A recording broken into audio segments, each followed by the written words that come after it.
अरे का भइल इतना डेराइल काहे बाड़ू तू? ना कुछ ना, बस वो ऐसे।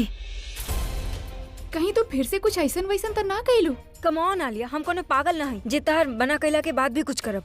और वैसे भी तहरा बारे में हम सोचल बंद कर देनी, लेकिन एकर मतलब ई नहीं कि अपना बारे में भी सोचल बंद कर दी। हम अकेले बानी और खुद के हेल्प खुद कर सकत बानी। तहरा चले के बाद अपन रास्ता पर चला, लेकिन प्लीज हमके हमार हाल पर छोड़ दो।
ब्यूटीफुल नाइट, ब्यूटीफुल ओकेजन और साथ में स्विमिंग पूल। एकरा कहल जाला परफेक्ट रोमांटिक एटमॉस्फेयर। अब बस तनु खातिर कुछ इंटरेस्टिंग प्लान करे के होगी। फैमिली और फुग्गी के चक्कर में हम ओकरा बिल्कुल टाइम नहीं खे दे पा रहा। आई नो हमरा से नाराज रहेली, बाकी आज हम ओकर सारा शिकायत दूर कर देब। बाकी सबसे पहले हमके ओकर मूड ठीक करे के पड़ी, न तो सारा टाइम ओकरा रूठे मनावे में ही निकल जाई।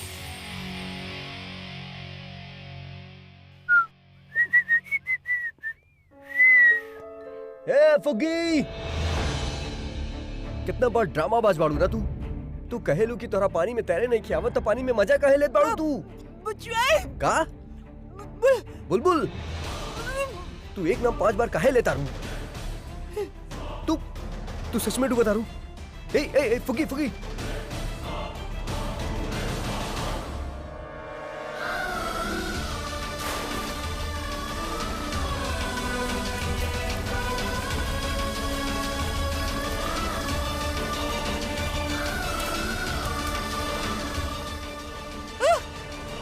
अरे कुछ ना होगी तोरा के, हम आगे बानी ना। ना बचायो ओ बुलबुल।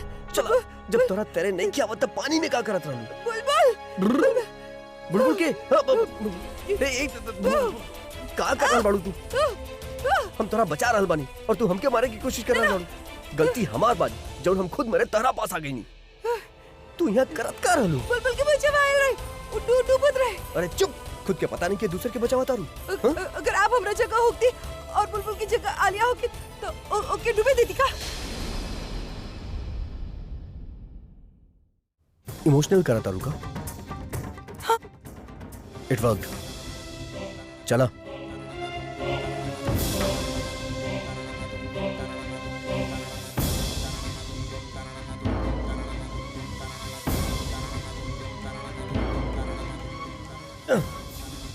बुलबुल बुलबुल पकड़ा। बुलबुल तू ठीक पड़े ना? अरे वो डूब गई, छोड़ा के हम क्या पकड़ा? बुलबुल बुलबुल ए बुलबुल बुलबुल बुलबुल बोल, कुछ बोलत काहे नहीं खिस? अरे बेहोश बिया कैसे बोली? तू आराम करा एंड यू स्टे हियर। हम एकरा किनारे तक छोड़ के आवता। का यू डिजर्व इट। तू करा एक्सरसाइज, वैसे भी मोट हो गइल बाड़ू। एक्सरसाइज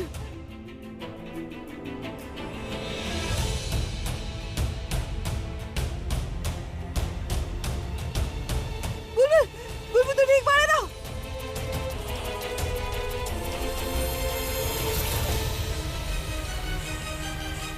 हाँ हाँ। तू ठीक भी है बुलबुल? ओह गॉड। ए फुग्गी, अरे यार ये दोनों बहन के बीच में कहाँ अटक गई नी हम?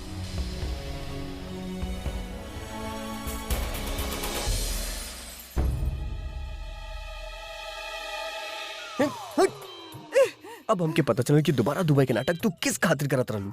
किसके खातिर करत रहलू ना? हाँ?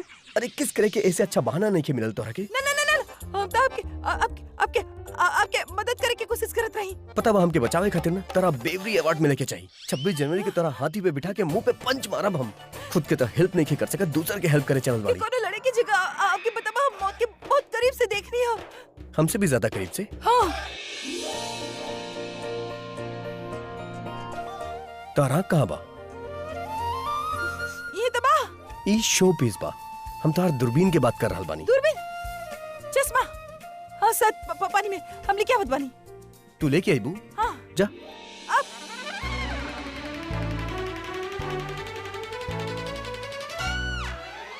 अरे कहाँ जाइबू? का लेके आई बू? हाँ? तू खड़ा रहा। हम तो हराक लेके आओ। डूब जाए। अरे बचाई, हमके छोड़ के बचाई प्लीज। जब अकल भटक रहे तब तू का सोवत रहलू। मतलब तू अपन पैर पे खड़ा बाड़ू। अगर तू यहाँ पे भी डूब गईलू ना तो तारा से बड़ बेवकूफ के होने के समझ लू। डर के मारे ध्यान ना रहा। काश के दिमाग खातिर भी चश्मा बनल होगा।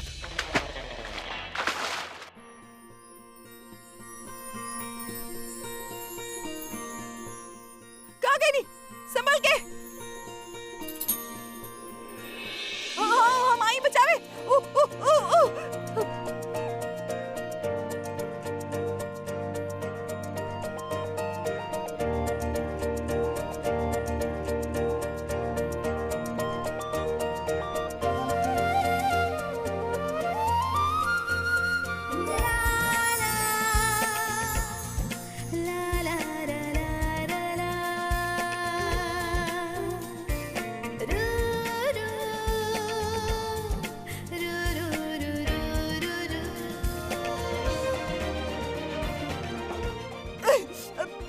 Thank you. अरे बुलबुल, अरे कहाँ जा रहे बानी हम? अरे हम तो हर जान बचेले बानी। अब का तू हमार जान लेबू? अरे लेकिन हम ऊपर कैसे आई? वो सीढ़ी बा, ओकरा से चढ़ के ऊपर आवा। सॉरी।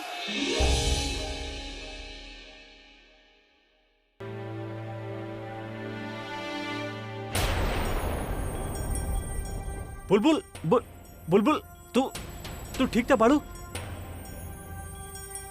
ये सब कैसे भाई? तू यहाँ कैसे? पूरा कुछ ना होगी, रिलैक्स, कुछ ना होगी। बुलबुल दी बुलबुल तू ठीक बाड़े ना? हम तो ठीक बानी, तू ठीक बाड़े ना? तू पूल में गईलू काहे बुलबुल? तू जाने लू तोहरा स्विमिंग ना आवेला था तोहरा कुछ हो जाई तब? पूरा हम खुद ना खुद नहीं वहाँ पर केहू हमके धक्का देला। पूरा केहू हमके धक्का देलक। हमके कुछ समझ में ना आई। तारा धक्का के देलस? जीजू हम नहीं जानत कि के धक्का देलक हमके। वो सब कुछ इतना अचानक भइल कि हम देख ही ना पैनी होके। बुलबुल जे भी तारा धक्का देले बना, हम ओकर पता लगा लेब। लेकिन ये बारे में केहू के बताइए मत। हम नहीं के चाहत कि सब बेवजह में परेशान होंगे। Let's go.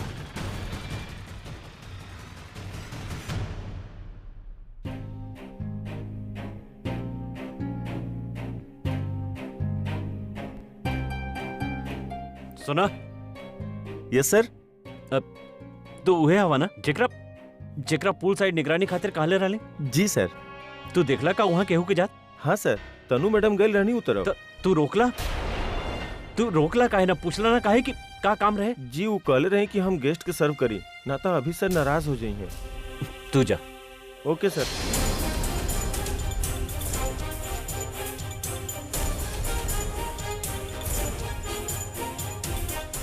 मतलब ये सब तनु के लिए भी।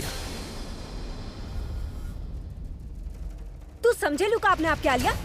तारा का लगल तू हमके चीट करबो और हमके पता भी ना चली। तनु का कहल चाहत बाड़ू तू? अपन ही नाटक बंद करा लिया। हम जानत बानी काम तू कैले बाड़ू काहे कि तहरा अलावा केहू और के पास वजह नहीं के ही काम करे के। कवन काम का करे के कह रहल बाड़ू तू? हमके कुछ समझ में नहीं आ रहल। एंड लिसन स्वीटहार्ट, ए वक्त हमके कुछ बात नहीं खे करे के। हम कुछ सोच रहल बानी, so I need some alone time. का सोच रहल बाड़ू आलिया?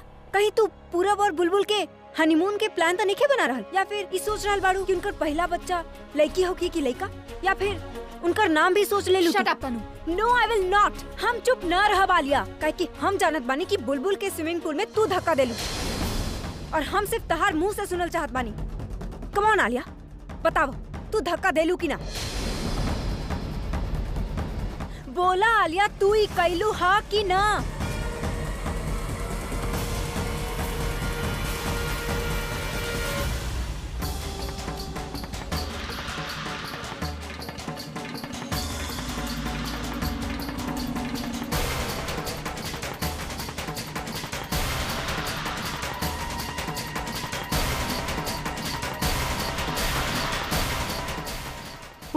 का भेल केकरा के ढूंढ रहल बाड़ा?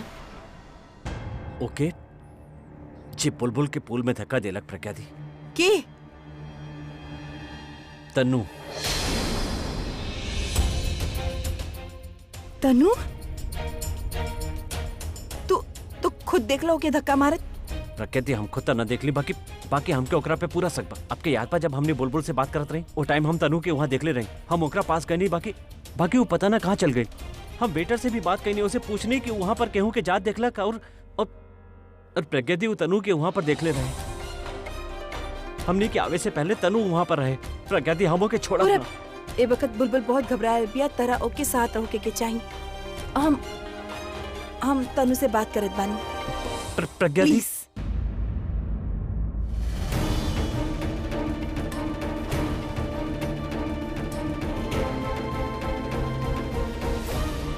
बकवास बंद कर तनु। कैसन बात कर रहल बाड़ू तू? हम कहनी ना हम ऐसन कुछ नहीं की कैली, और हम तो पूल साइड पर गई नहीं भी ना यार। अच्छा चलो मान लेनी, तब फिर हमसे आँख काहे नहीं खुमिला रहा? कमॉन आलिया, तू पूरा दुनिया के बेवकूफ बना सकत बाड़ू, लेकिन हमके ना सख्त हमके वही दिन हो गइल रहे कि तू इतना इजीली पूरा पर बुलबुल के शादी खातिर मान कैसे गलू। बाकी अब समझ में आयल कि उ सब तहारी प्लान के एगो पार्ट रहे। लिसन तनु, तू अपन टाइम वेस्ट कर रहल बाड़ू। ऐसन कुछ भी नहीं के sweeter, you just overthinking, that's all. ठीक बा, तो चला हमरा साथे। कहाँ? पूल साइड, जहाँ बुलबुल और पूरब एक दूसरे के किस करे वाला बाड़े। जब उनकर साथ होके से तरह कोनो प्रॉब्लम नहीं है, तो उनकर किस करे से तरह का प्रॉब्लम बा। चला आलिया, देखल जाओ किस कैसे करेले एक दूसरा के। चलो ना तनु, हमके नहीं खे जाए के। जाए के पड़ी आलिया, तरह ही प्रूव करे के पड़ी कि उनका रिलेशन से तरह कोनो प्रॉब्लम नहीं है। तनु हम नहीं की देख सकत। काहे नहीं के देख सकत? जब पूरब के तू भुला चुकल बाड़ू, तो उ दोनों के साथे होके से का प्रॉब्लम बा तारा? प्रॉब्लम बा प्रॉब्लम तनु। हमके पूरब और बुलबुल के साथ देखे से प्रॉब्लम बा, और अगर हम वहाँ गई नहीं ना, तो वो बुलबुल के उहे पूल में हम तब तक डुबा के रखब जब तक वो अपन आखिरी सांस ना ले लेवे, और जान से मार देवोगे हम। और हाँ हम धक्का देले रही बुलबुल के, हम ओके पूल में धक्का देले रही तनु, और हमके ये चीज के कोनो पछतावा नहीं किया। पछतावा बात तो सिर्फ ए बात के कि वो बच गई। मतलब ऐसे पहले जे कुछ भी तू करत रहो, वो सिर्फ एगो नाटक रहे। ऑफ कोर्स नाटक रहे स्वीट हार्ट, वो पूरा नाटक रहे तनु। और ई नाटक हम कैसे कैनी, ई सिर्फ और सिर्फ हम जानत बानी। हर पल हर मिनट कैसे मरल बानी हम, तिल मरल बानी हम हर वक्त, और उ तकलीफ के हम जिंदगी भर भुला ना पाइब। माथा पर एगो सिकन ना आवे देनी हम। हसत सबके अपना चेहरा दिखाईनी, केहू के मालूम तक ना पड़े देनी कि हम कितना तकलीफ में रही। और पूरब सिर्फ और सिर्फ हमारा, वो केहू के नइखे हो सकत तनु, केहू के भी ना। और अपना पूरब खातिर हम अपना जान दे भी सकत बानी, और केहू के जान ले भी सकत बानी। That's like my आलिया, जौन कबो बदलल न रहे और ना ही कबो बदली। आई एम सो ग्लैड कि तू पहले जैसन बाड़ू, और ओसे बड़ खुशी के बात ई बा कि तू अपन प्यार के हाथ से जाए ना देलू, और ओके पावे खातिर पहले से बड़ प्लान बनेलू। I am so happy Alia, I am so happy. Let's celebrate. या लेट्स डू दैट।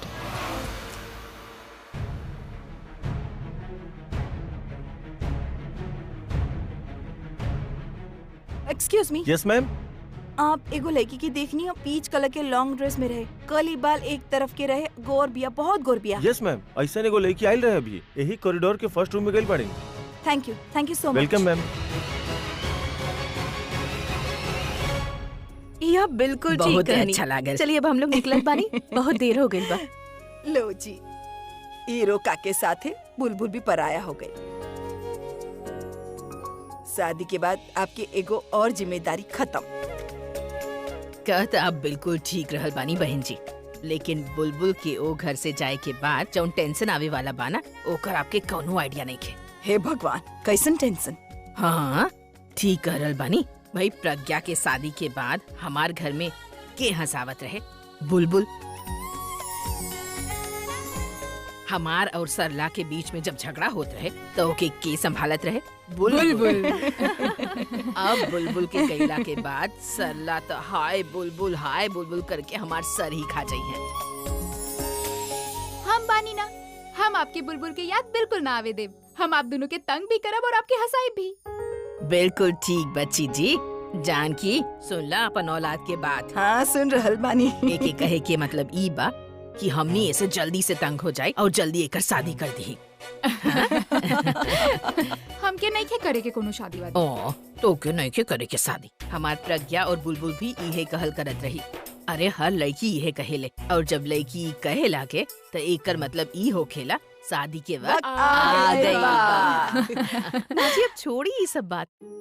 हमनी के तो इनकर शुक्रिया अदा करे के चाहिए कि बुलबुल के रोका इतना अच्छा से निपट गई। शुक्रिया कह के हमके पराया मत करी। हमरा ला जैसे प्रज्ञा वैसे ही बुलबुल। हमने जे कईनी अपन बेटी खातिर कईनी बेटा। ये तो आपके बड़प्पन है कि आप प्रज्ञा के भी अपन बेटी मानीला और आप बुलबुल के भी बिल्कुल अपन बेटी माननी। ना तो हमनी के हॉल बंद भइला के बाद हमार हिम्मत तो न रहे कि इतना बड़ फंक्शन हम इतना जल्दी कर पाई थी। ऐसन वक्त पर आपने लोग तक काम आवेले और खुशी हमके ए बात के बा कि ई काम खातिर हमार अभी आगे आए बड़ भाई के तरह उ सब जिम्मेदारी उठैले बा। हम तो ओकरा ला बहुत खुश बानी। वैसे अभी दिखाई नहीं के दे रहल। ई लोग सब बाड़े कहाँ, ई कौनो नजर काहे नहीं के आ रहल। हम देख के आवत बानी। अरे रहेदा। अरे सब अपना अपना हिसाब से एंजॉय कर रहल बाड़े। जल्दी का बा, हमनी घर ही तो जा रहल बानी, मिल ले। चला सरला चलल जाओ। ठीक बा माँ जी, चले हमनी निकलत बानी। और बहुत शुक्रिया और आप अपन तबीयत के ध्यान रखब। चली जी हम निकलत बानी। माँ जी चली। चला। Cheers। वैसे एक बात हमके समझ में ना आयल आलिया। अगर तारा बुलबुल के अपन रास्ता से हटावी के रहे तो उस दिन कार एक्सीडेंट से बचैलू काहे? काहे कि तू बेवकूफ हो।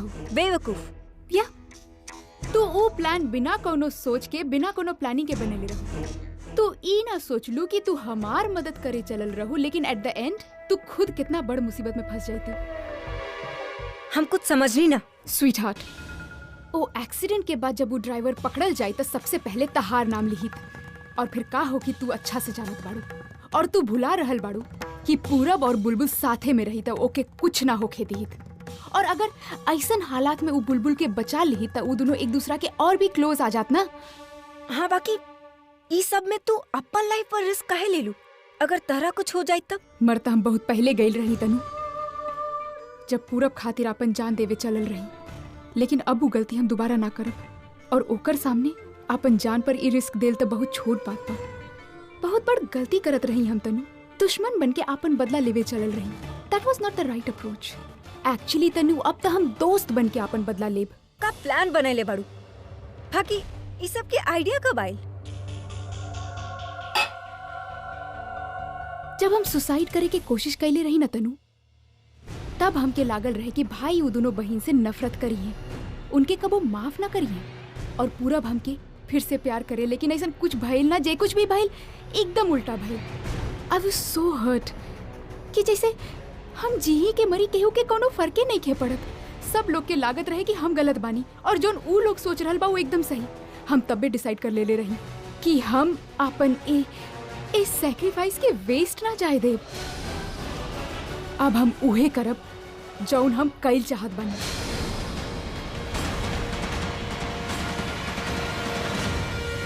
का लागत बता रहा? आज तक हम जे भी प्लान कैनी ओमे हम हारनी काहे? काहे कि हम दुश्मन बन के अपन सामने वाला के हरावल चाहत रही। उनका सामने हम सब कुछ गलत कैनी, ऐसे हम पकड़ल गईनी। लेकिन अब हम ई गलती ना करब। अब हम दुश्मन बन के ना, दोस्त बन के वार करब, ठीक जैसे बहन जी करेले। अब इहे बहन जी के तरह हम सबके सामने एकदम अच्छा बन के रहब। ई पहले हमरा से हमार पूरब के छीनलक और फिर हमार भाई के, लेकिन अब हमहू ऐसे एकर सब कुछ छीन ले। And you know what the best part is? ई बहन जी इस सब में हमनी के साथे होगी। तनु हम अच्छा से जानत रहे कि एक्सीडेंट से वो बुलबुल के कुछ नहीं खे होखे वाला, मरी ना हो, केहू ना केहू के जरूर बचा ली। हम तो सिर्फ वो दोनों के दिमाग में डर पैदा कइल चाहत रही ताकि जब वो सुते त उनके ए बात की डर लागल रहे कि के ह ऊ जा हमनी के पीछे पड़ल बा, के ह ऊ जा हमनी के मारल चाहत बा। आखिर वो के ह जे बुलबुल के स्विमिंग पूल में धक्का देलक।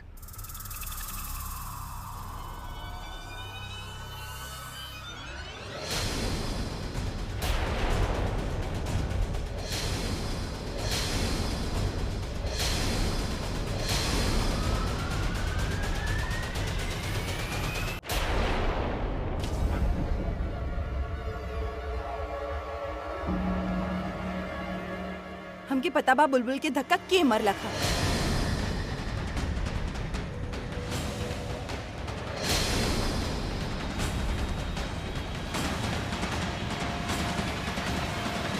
कहाँ मिल जाई तरह ई सब करके?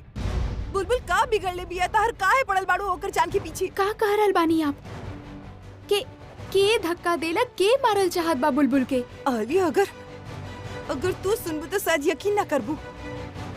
काहे कि वो इंसान की और नहीं की तोहर दोस्त तनु है।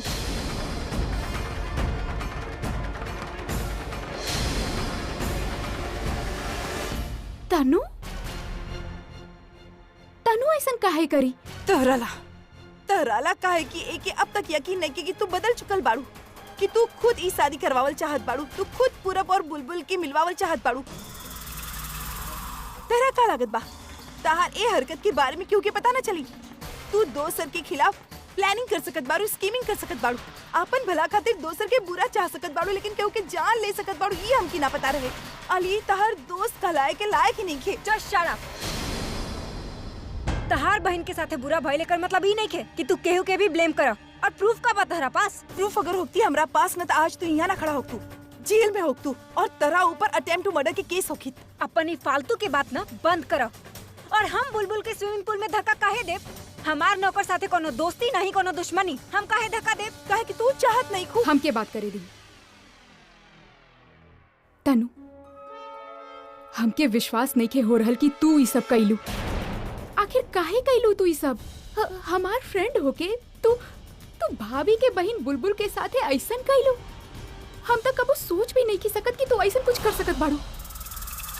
अरे एकदम सही कह रहल बाड़ी। आखिर बुलबुल तहार बिगड़ले का बिया बोला तनु? हाँ, अरे जब हमके कौनो प्रॉब्लम नहीं थे तब तू ओकरा साथ ऐसा काहे कइलू?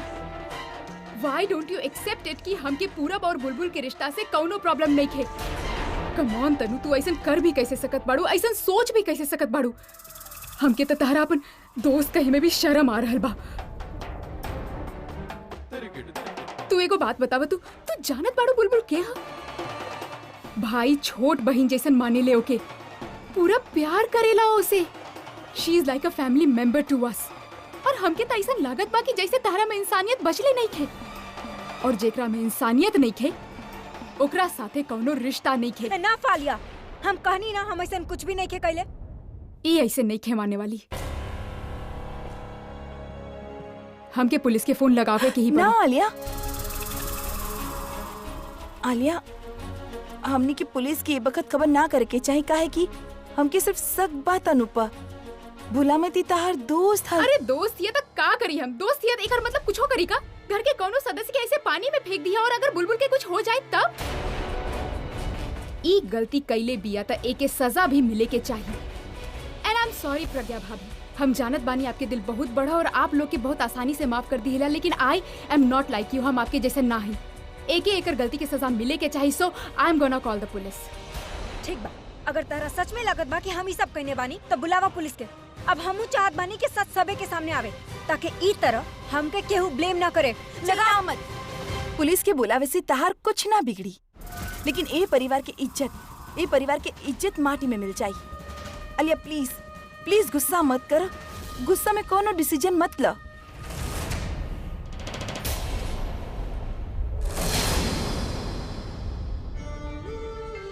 आप प्लीज है नहीं आई। I think you are right. हमके गुस्सा में समझ ना आवेला कि का सही बा और का गलत। जनरली भाई हमके कंट्रोल कर लेवेले, बाकी देखी जौन भइल बा उ सामने बा। केहू तब बुलबुल के जान लेवे की कोशिश कइले बा और केहू बा जे इस शादी से नाखुश बा। और जब तक हमनी के पता न चल जाए कि वो इंसान के है, आई पर्सनली फील हमनी दोनों के तनु पे नजर रखे के चाहिए।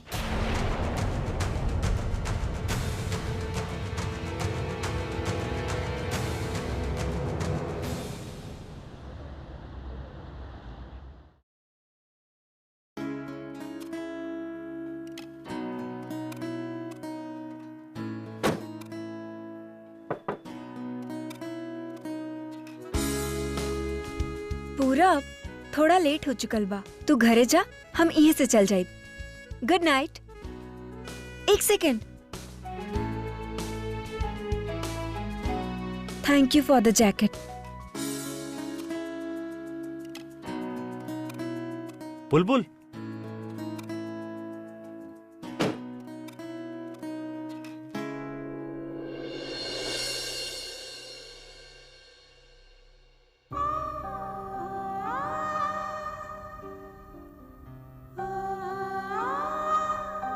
का करत रहू तू? का जरूरत रहे तारा पुल के पास जाए के बुलबुल? अगर तारा कुछ हो जाए तब? तू जानत पाड़ू तोहरा वो हालत में देख के हमार का हालत रहे। एक बार भी सोच लू ना तू हमरा बारे में? एक सेकंड खातिर तो ऐसा लगल कि हम तोहरा के खो देले बने। पूरब, हम जानबूझ के ना गए रहे। बुलबुल प्लीज, हम सिर्फ इतना जानत बानी कि भले ही हमनी एक होखी या ना होखी, हमार सांस तारा से जुड़ चुकल बा। तारा जरा सा तकलीफ होखेला ना त दर्द हमरा के होखेला। जी ना पाइब हम तारा बिना। पूरब, तू रो रहल बड़ा? ना हो, आंख में कुछ चल गई होके। आँख के रास्ता से तो लोग दिल तक पहुँचे ले, यहाँ तो कुछ उल्टा ही हो रहल बा। I mean, हम दिल से तो तार आँख में ही आ गई नहीं, हम तो रुला देनी तरह के। ना बुलबुल, ऐसन बात नहीं की। लड़की हम ही और लड़कन वाला हरकत तू कर रहल बड़ा। शादी हमार हो रहल बा, डोली हमार उठी और आंसू तू बहा रहल बड़ा। हम जैसन सोचले रही तू ऐसन बिल्कुल नहीं खे। तू I mean, हमके भी तो कम्प्रोमाइज ही करे के पड़ी। का कम्प्रोमाइज? पूरब, हम सोच रहे कि हमार prince charming tall, dark and handsome होखी। I mean, स्ट्रॉन्ग होखी। जब वो चली तब लोगों का एटीट्यूड के देखी, जब वो बात करी तब लोगों का इंटेलिजेंस के देखी। लेकिन तू तो बाहर से तो बहुत अच्छा बड़ा, लेकिन अंदर से बहुत वीक। नहीं मतलब तू कहे कि का चाहत बाड़ू कि जैसन लड़का तहारा चाहत रहे वैसन लड़का हमने की यही काल चाहत बाड़ू तू? बिल्कुल ना। एकर मतलब तू हमके पसंद ना करेलू और हमसे प्यार भी ना करेलू, राइट? ओके, एक सेकंड। जौन तू कहेलू और जौन तू करेलू वो सब भी एगो दिखावा होके और तू झूठ बोलत हो बा ना।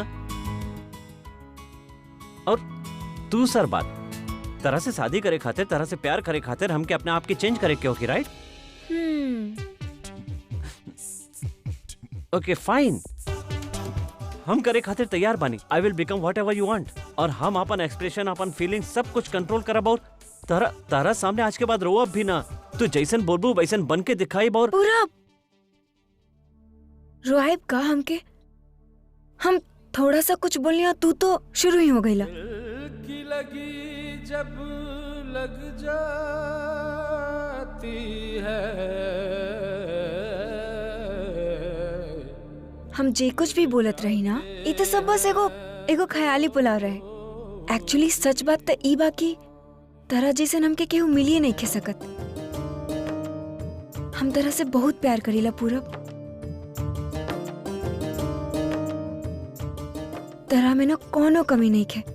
जौन पूरब से हम प्यार कैले रही, तू बिल्कुल ऐसन बाड़ा। कबो बदलिया मत, हमरा ला भी ना।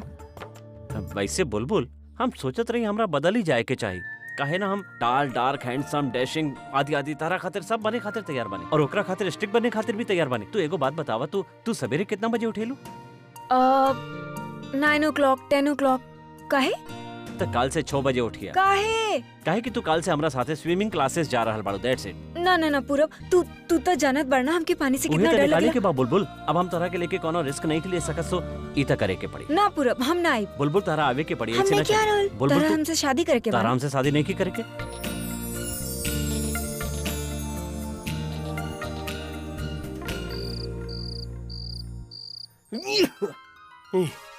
ये तनु फोन काहे नहीं उठाओ? इस सर्दी के भी अभी होके गिरे। जब अंदर से वीक बनी तो पता ना काहे जबरदस्ती स्ट्रांग होके के नाटक करीला। तो हमरा से कुछ बोलो तारू। सुनाई ना देलक हो खेला। कबो कबो सर्दी में ना के साथ साथ कान भी बंद हो जाला। तू हमरा के ताना मारा तारू। शुक्र बा दिमाग तो चल रहल बा, समझ में तो आ रहल बा कि हम का करके कोशिश कर रहल बानी। का बोलू आप तू? रॉक स्टार हैं, आपकी तरह रॉक की तरह कड़क होके के चाहिए। अरे जुकाम आपके मोम की तरह नरम बना देलक। क्यों भगवान ने के जे बीमार न पड़ सकेला समझ लू। ई मत भूला कि सब तारा वजह से भइल बा। इसे इलाज भी हम ही करब। चली पी ली ये के। हीरम बा और एकरा में से धुआं काहे निकलता? काहे कि गरम बा। तू रम के गरम कर लू। ना ई काढ़ा ह। काढ़ा काढ़ा बा। काढ़ा तो कड़वा होखेला। बचपन में हमार दादी एकरा पिलावत रहनी जबरदस्ती। हम एकरा ना पियाब। अरे लेकिन सर्दी खातिर इससे अच्छा और कोनो दवा हो ही नहीं के सकत। दवा ना सजा भाई, टॉर्चर बा। ठीक बा मत पी, लेकिन याद रखी सर्दी अगर वक्त पर ठीक ना कल गल तब बाद में प्रॉब्लम हो जाला। कैसन प्रॉब्लम? प्रॉब्लम मतलब अगर सर्दी ठीक ना पड़े तो सर्दी खांसी में बदल जाई, और अगर एक बार खांसी हो गई तो गला खराब हो जाई, और गला खराब हो जाए तो आप परफॉर्म किसी करब। तू घुमा फिरा के फिर से हमारे प्रोफेशन पे आ गेलू ना। तो कहानी ये खत्म करी ना, पी ली काढ़ा। ना पिए के बा। अरे ठीक हो जाए एकदम से।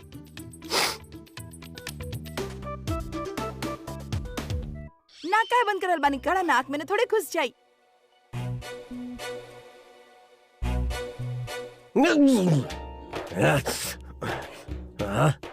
Very good. कितना गंदा भाई।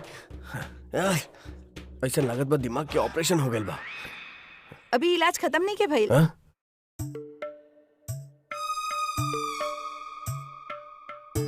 ये का बा? इंजेक्शन। इतना मोट इंजेक्शन?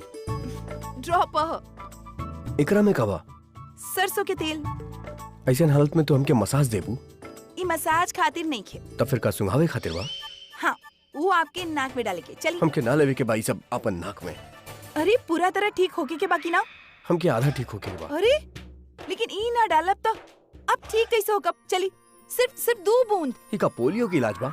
2 बूंद बोलबू और हम पी जाइब। इसे तो पिला नहीं की रल, सीधा नाक में डाल बानी। चली ऊपर हम ऊपर कहीं ना, देखी। हमके ना चाहिए। ऊपर देखी। ना चाहिए। अरे ऊपर देखी। हमरा पास अरे मत आवा ना। बज रहल बा। का बज रहल बा? हमार फोन बज रहल बा, बाजू हटा। ए फोन वन बाद में।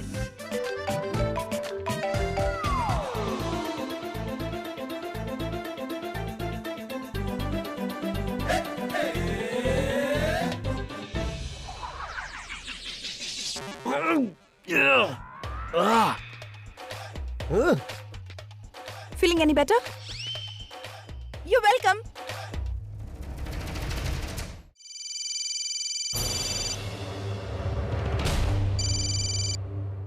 हेलो। कहाँ बाड़ू तू? कब से हम तोरा फोन करत रहे। रह दाबी, ज्यादा कंसर्न मत दिखावा। हम जानत बानी तारा हमसे ज्यादा उस चश्मिश के फिकर लगल रहेला। अरे तनु ऐसा बात नहीं किए तू। तो अपन पूरा टाइम उस चश्मिश के साथ स्पेंड कर और हमके फोन भी मत करिया। Goodbye. Tanu Tanu The number you are trying to call is currently switched off. Phone बंद। सुनी तू प्लीज हमरा पास मत आवा। पूछ के जैसे पीछे ही पड़ गल बाड़ू तू। तहरा से 2 मिनट बात का कहे नहीं, तू सर पे आगे बढ़ गेलो हमरा। देखा हमनी के रिश्ता के एगो सीमा बा। Please don't cross that limit, alright? तहरा वजह से तनु हमरा से बात नहीं के करत। अब हमरा सामने से हट जा के ऐसे पहले हम तरह के कुछ और बोल दी।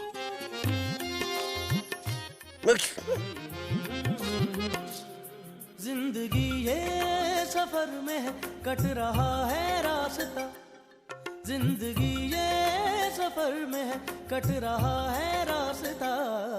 हम सफर तो है मगर मंजिलें हैं जुदा जुदा, हम सफर तो है मगर मंजिलें हैं जुदा जुदा। जिंदगी ये सफर में कट रहा है रास्ता, जिंदगी ये सफर में कट रहा है रास्ता। हम सफर तो है मगर मंजिलें हैं जुदा जुदा, हम सफर तो है मगर मंजिलें हैं जुदा जुदा। यू नो बुलबुल, हमने के कुछ ऐसा करे के पड़ी कि अभी खुद प्रज्ञा दी खातिर फील करे लगे। जब तक ओकर दिल में उनका ला फीलिंग्स ना आई ना, तब तक वो लोग एक ना होके हमने कुछ नहीं की कर सका। हाँ पूरब, लेकिन आखिर करे भी तो का करी? आई एम सॉरी टू से बट जे करे के होगी प्रज्ञा दी के खुद करे के होगी। यू मीन टू से कि दी के कुछ ऐसा करे के होगी जैसे जीजू इम्प्रेस हो जाए, राइट? या सॉर्ट ऑफ सोचा। जौन कपड़ा हमने ले रही हो का डिलीवरी आज होके वाला बा, है ना? हाँ शायद। का भइल?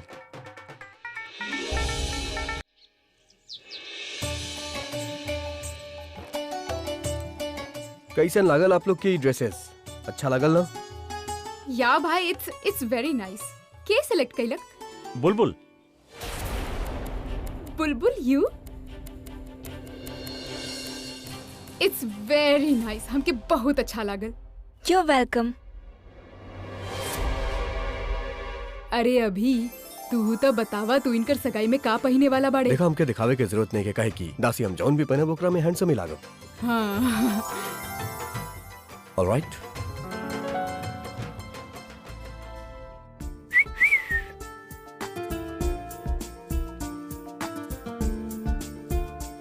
अरे ये बात बहुत सुंदर, लेकिन तोरला कुछ ज्यादा बड़ नहीं खे।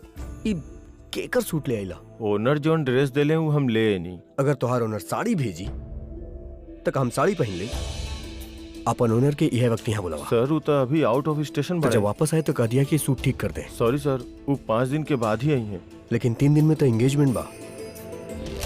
तोहार ओनर के बोला अभी यह वक्त यहाँ आ जाए, ना तो हम ओकरा पे चीटिंग के केस कर दे। ऑलराइट?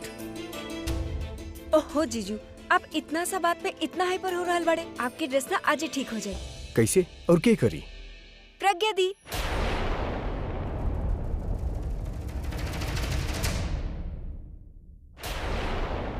उबाना उहे करी। इस सूट के ना अल्टर करे के जरूरत बा। कोनो बटन नहीं के कि तोहार दी सुई धागा लेके ठीक कर दी है। जीजू शायद आपके मालूम नहीं के कि दी स्टिचिंग भी जाने ले। बुलबुल तू कहाँ बोल रहा बड़ू? इनकर ई सूट तो डिजाइनर एक कहल जाला सर्वगुण संपन्न।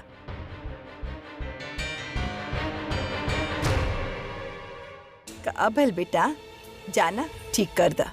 कोट ऑल्टर करे खातिर इनकर मेजरमेंट लागी ना। तब बेटा प्रॉब्लम का बा? हम अभी मेजर टेप मंगा देत बानी। रॉबिन मैम टेप बा हमरा पास।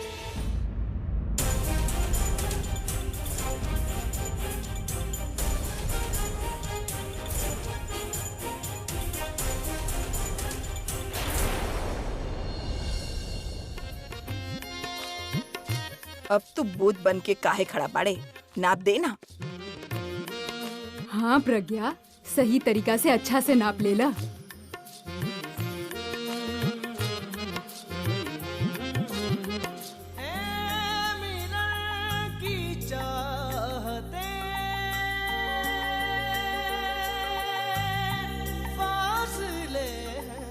इक्कीस।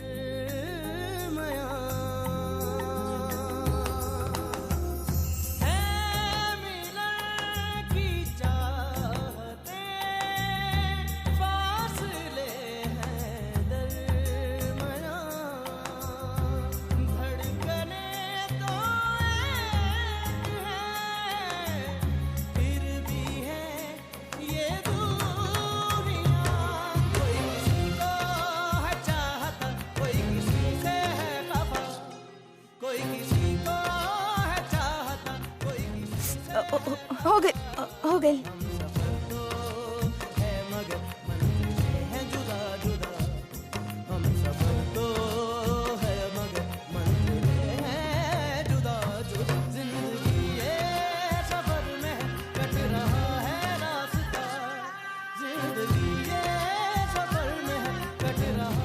लागत बा प्रज्ञा शर्मा गइल बिया।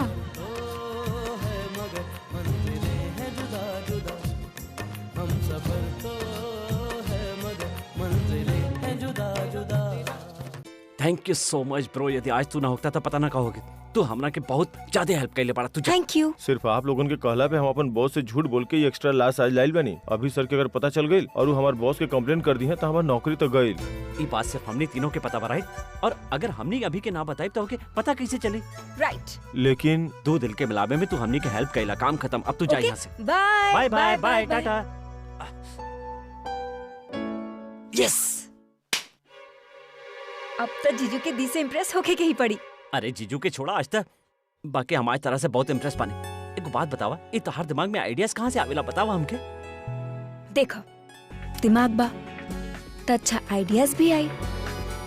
मतलब हमरा में दिमाग नहीं खे। आई मीन दिमाग बा, बाकी हर आइडियाज ना काम ना करेले। आई नो, दिमाग काम ना करेला तो आइडियाज भी काम ना करेला बा ना। तो हमहू कौन काम के बारे में बोलबो? तू ये सब काम खुद काहे नहीं कर? हमार का जरूरत बा तोरा के? Have fun and all the best, okay? पूरा गुस्सा करे आवेला, बाकी दिखावे ना आवेला। वाह, ये पूरा पता ना कहाँ चल गई। लगत बा कुछ ज्यादा ही गुस्सा हो गइल बा बुद्धू।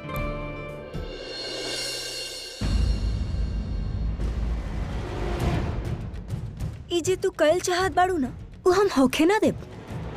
मतलब तारा का लगत बा कि तू और पूरब मिल के खिचड़ी पकाइबू और हमके कुछ पता ना चली?